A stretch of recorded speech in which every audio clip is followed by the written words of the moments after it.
Capital TV Uttar Pradesh देख रहे हैं आप। मैं हूं राधिका राज। मुख्यमंत्री योगी आदित्यनाथ ने देश के पहले चीफ ऑफ डिफेंस स्टाफ महान सैन्य नायक जनरल विपिन रावत के नाम पर बने भव्य ऑडिटोरियम का उद्घाटन किया।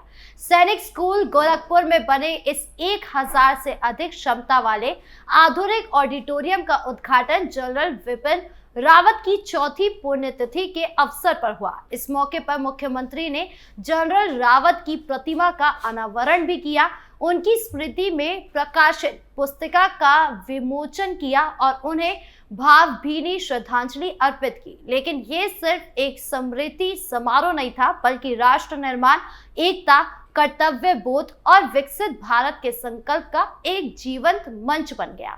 मुख्यमंत्री योगी आदित्यनाथ ने अपने ओजस्वी संबोधन में देश और समाज को बांटने वाली ताकतों पर करारा प्रहार किया। उन्होंने बिना नाम लिए उन राजनीतिक दलों और नेताओं पर निशाना साधा जो जाति, क्षेत्र और भाषा के नाम पर समाज को तोड़ने का काम कर रहे हैं। सीएम योगी ने कहा, देश को तोड़ने के लिए बहुत लोग हैं। कोई जाति के नाम पर, कोई क्षेत्र के नाम पर, कोई भाषा के नाम पर बांटता है। ये लोग जयचंद और मीर जाफर जैसा पाप कर रहे हैं। उन्होंने चेतावनी दी कि जब ऐसे तत्वों को सत्ता मिलती है तो वो सिर्फ अपने और अपने परिवार के बारे में सोचते हैं। विदेशों में होटल, द्वीप और प्रॉपर्टी खरीदते हैं, लेकिन देश को दरिद्र बनाने का षड्यंत्र करते हैं। सीएम योगी ने साफ कहा कि तत्कालिक लॉलीपॉप से ना समाज का कल्याण होगा, ना देश का। कार्यक्रम का मुख्य केंद्र बिंदु था प्रधानमंत्री नरेंद्र मोदी द्वारा देश को दिए गए 5 प्रण। मुख्यमंत्री योगी आदित्यनाथ ने एक एक करके इन 5 प्रणों को न सिर्फ समझाया, बल्कि जनरल विपिन रावत के जीवन से जोड़कर उसे और प्रेरणादायक बना दिया। पहला प्रण है विरासत पर गर्व। सीएम योगी ने कहा, हमें श्री राम, श्री कृष्ण, महाराणा प्रताप, छत्रपति शिवाजी, गुरु गोविंद सिंह, रानी लक्ष्मीबाई और जनरल विपिन रावत जैसे महान योद्धाओं पर गर्व करना होगा। अपनी विरासत और परंपरा को नजरअंदाज करके कोई समाज प्रगति नहीं ला सकता। उन्होंने सवाल उठाया कि हम सिकंदर को महान क्यों कहें? हमारे लिए तो वही महान है जिन्होंने मातृभूमि के लिए प्राण न्योछावर किए हैं। विदेशी आक्रांताओं कभी महान नहीं हो सकता। दूसरे प्रण गुलामी की मानसिकता को पूरी तरह खत्म करने पर सीएम योगी ने जोर दिया। उन्होंने कहा कि हमें ये सोच त्यागनी होगी कि विदेश चीज ही अच्छी है और देश में बनी चीज खराब है। हमें अपने बल पर सब कुछ खड़ा करके दिखाना है। उत्तर प्रदेश और भारत आज इसी दिशा में तेजी से आगे बढ़ रहा है। तीसरे प्रण में उन्होंने सैन्य बलों और अर्धसैनिक बलों के प्रति सम्मान की बात कही। सीएम योगी ने कहा, हम चैन की नींद इसलिए सो पाते हैं क्योंकि हमारे जवान सीमा पर चौकसी करते हैं। पुलिस और अर्धसैनिक बल दिन रात मेहनत करते हैं। एक व्यक्ति की गलती से पूरी फौज को खराब नहीं कहा जा सकता। हमें अपने जवानों के प्रति श्रद्धा और सम्मान का भाव रखना होगा।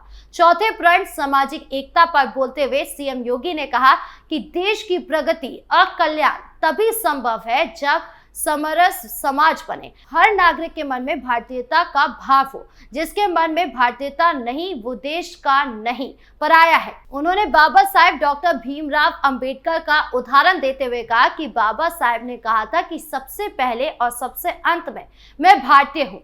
पांचवा प्रण नागरिक कर्तव्य पर सीएम योगी ने सबसे गहरा चिंतन प्रस्तुत किया। उन्होंने कहा कि आजादी के बाद अधिकारों की बात तो बहुत हुई, लेकिन कर्तव्यों की चर्चा कम हुई। जनरल विपिन रावत इसका जीवंत उदाहरण थे। वो कहते थे कि सेना इसलिए विपरीत परिस्थितियों में भी मोर्चा लेती है क्योंकि वो कर्तव्य के प्रति सजग है, परिणाम की चिंता नहीं करती, सिर्फ कर्तव्य निभाती है। वही देश महान बनता है जहां नागरिक अपने कर्तव्यों के प्रति जागरूक हो। सीएम योगी ने ट्रेड यूनियन की संस्कृति पर भी तीखा प्रहार किया। उन्होंने गोरखपुर के खाद कारखाने का उदाहरण देते हुए कहा कि 1990 में जब यहां ट्रेड यूनियन की बीमारी घुसी तो कारखाना हमेशा के लिए बंद हो गया। 1996 से 2016 तक 20 साल तक लगातार संघर्ष करना पड़ा। सड़क से संसद तक लड़ाई लड़ी, तब जाकर नया कारखाना लगा और आज वो पहले से 3 गुना अधिक उत्पादन उत्पादन कर रहा है। उन्होंने कहा कि हमारी मांगे पूरी हो चाहे जो मजबूरी हो। ये नारा देश को बर्बाद करता है। कर्तव्य से बड़ा कोई धर्म नहीं। मुख्यमंत्री ने गोरखपुर सैनिक स्कूल की तारीफ करते हुए बताया कि ये स्कूल अत्याधुनिक सुविधाओं से लैस है।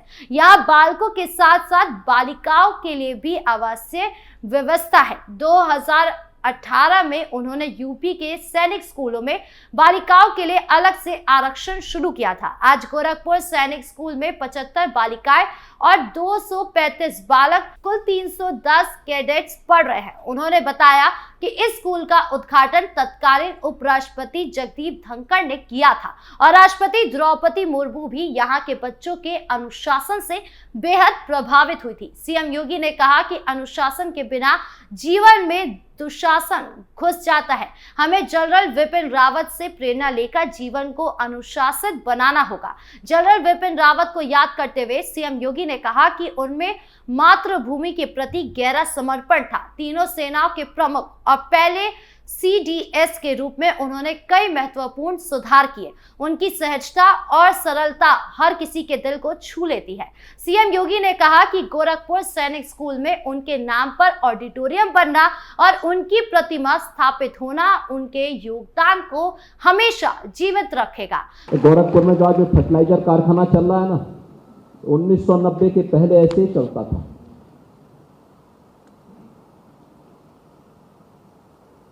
1990 में बंद हो गया था।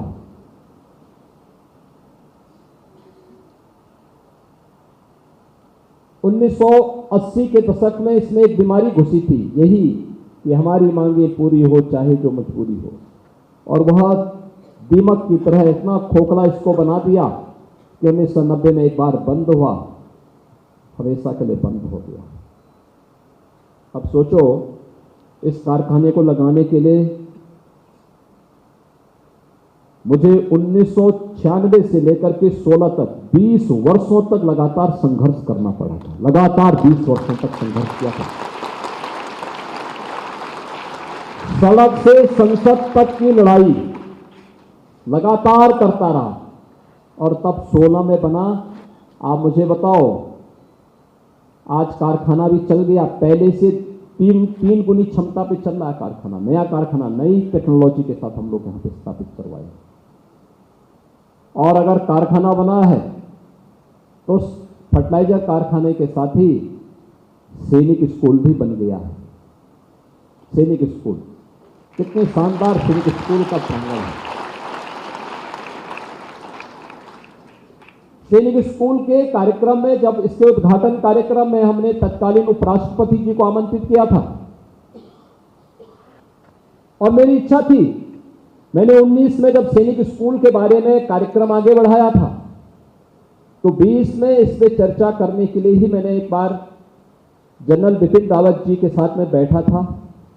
उन्होंने एक परिकल्पना दी थी, इस रूप में बने, अच्छा होना चाहिए। उन्होंने सैनिक स्कूल को निर्देश दिया कि हर साल 8 दिसंबर को जनरल रावत और सभी शहीदों की स्मृति से प्रेरणा दिवस मनाया जाए। कार्यक्रम में उपस्थित असम राइफल्स के महानिदेशक लेफ्टिनेंट जनरल विकास लखेड़ा ने कहा कि जनरल रावत बेबाक और निडर थे। उन्होंने कठोरता और संयम का बेहतरीन समन्वय किया। उनकी बनाई राह हर सैनिक के लिए प्रेरणा है। पूर्व वायुसेना प्रमुख air chief marshal RKS Bhadauria ने इसे जनरल रावत की स्मृति में सबसे स्मरणीय श्रद्धांजलि बताया। उन्होंने कहा कि जनरल रावत न सिर्फ युद्ध रणनीति के माहिर थे बल्कि शांति और मानवीय मूल्यों के प्रति भी सजग थे।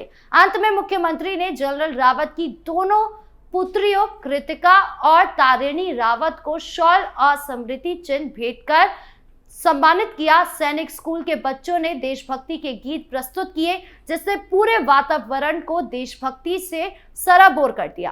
कार्यक्रम में जल शक्ति मंत्री स्वतंत्र देव सिंह, मत्स्य विकास मंत्री संजय निषाद, कई विधायक, MLC, पूर्व सैन्य अधिकारी और बड़ी संख्या में विद्यार्थी उपस्थित रहे। ये आयोजन सिर्फ एक स्मृति समारोह नहीं था बल्कि विकसित भारत, एकजुट भारत और कर्तव्यनिष्ठ भारत का संकल्प था। मुख्यमंत्री योगी आदित्यनाथ ने जनरल विपिन रावत के जीवन से प्रेरणा लेते हुए पूरे देश को एक नया मंत्र दिया, एकता, कर्तव्य और विरासत का गर्व। ये संदेश सिर्फ गोरखपुर या उत्तर प्रदेश तक सीमित नहीं है, बल्कि पूरे देश के लिए एक जागरण का आह्वान है। आपकी इस पूरे मामले को लेकर क्या राय है, कमेंट बॉक्स में जरूर बताएं। धन्यवाद।